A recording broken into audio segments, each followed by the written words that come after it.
କିନ୍ତୁ ମୋ ଭାଇ ବିଷୟରେ ଶୁଣ। ମୋ ଭାଇଙ୍କର ଆଗରୁ ଗୋଟେ ସ୍ତ୍ରୀ ଅଛି। ଆପଣଙ୍କ ଭଉଣୀ ତାଙ୍କର ଦ୍ୱିତୀୟ ସ୍ତ୍ରୀ ହେଇପାରିବେ ତ?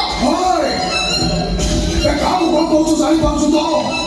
ମୋ ଭଉଣୀ ହେବ ତୋ ଭାଇର ଦ୍ୱିତୀୟ ସ୍ତ୍ରୀ ହେଲେ ସେକେଣ୍ଡ ୱାଇଫ୍। ଆଜିକାଲି ଦୁନିଆର ସମସ୍ତଙ୍କର ସେକେଣ୍ଡ ୱାଇଫ୍ ଅଛନ୍ତି। ଆପଣଙ୍କର ବି ସେକେଣ୍ଡ ୱାଇଫ୍ ଥିବେ?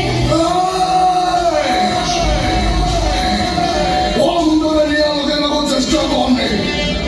ମୋ ମୁଣ୍ଡରେ ନିଆଁ ଲଗେଇଲେ ମୁଁ କାହାର ବି ନୁହଁ। ତମେ ତ ଜୀବନରେ କେବେ କାହାର ହୋଇକି ଥିଲ ନା କାହାର ହୋଇକି ଅଛ ନା ଭବିଷ୍ୟତରେ କେବେ କାହାର ହୋଇକି ରହିବ।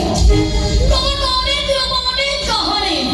ସତ କହିବାକୁ ଗଲେ ତମେ ଜଣେ ବହୁରୂପିଏ ନୁହଁ।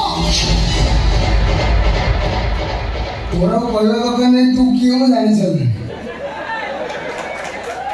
ଆରେ ଏଣ୍ଡୁ ବୋଲି ମତେ କେହି ଡାକନ୍ତିନି। ଥରେ ଜଣେ ଜଙ୍ଗଲ ଭିତରେ ଗେଲେରେ ମତେ ଏଣ୍ଡୁ ବୋଲି ଡାକିଥିଲା। ତୁ କେହି ନୁହଁ, ତୁ ହଉଛୁ ସେ ଶିବାନୀ। ଶିବାନୀ? ଶିବାନୀ କିଏ? ଶିବାନୀ ତମେ ଚିହ୍ନିଲ କେମିତି? ଶିବାନୀ ସହିତ ତମର ସମ୍ପର୍କ କଣ? ଆରେ ମୁଁ ତୋର ଏତେ ପ୍ରଶ୍ନର ଉତ୍ତର ଦେଇପାରିବିନି। ଭଲରେ କହୁଛେ ମୁଣ୍ଡ ଗରମ ଖୋଲ।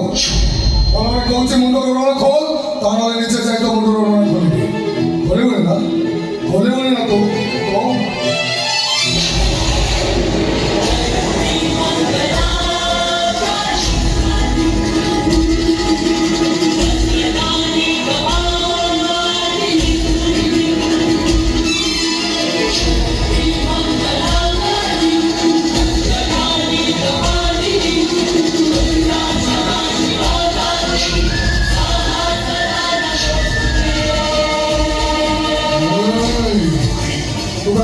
ଦୁନିଆରେ କେହି ନାହାନ୍ତି ବୋଲି ତାଙ୍କ ଘରକୁ ଆସିବୁ କେମିତି? ତାଙ୍କ ଭଉଣୀ କେମିତି ଆସିଲି କାହିଁକି ହେଲେ ସେ ପ୍ରଶ୍ନର ଉତ୍ତର ମୁଁ ଦେଇପାରିବି।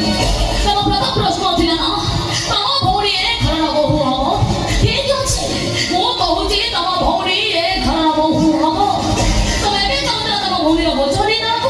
ଠିକ ଅଛି, ଆଜିର ତମ ଭଉଣୀ ଏଇ ଘରେ ରହିବ। କିନ୍ତୁ ଆଜି ତ ଭାଇ ଦିନ ଦୁଇଟା ପରେ ତାଙ୍କ ହାତରୁ ଶୁଙ୍ଖା ଖୋଲି ତାଙ୍କ ମତରୁ ଚିଗୁର ପଛେ ଦେବେ।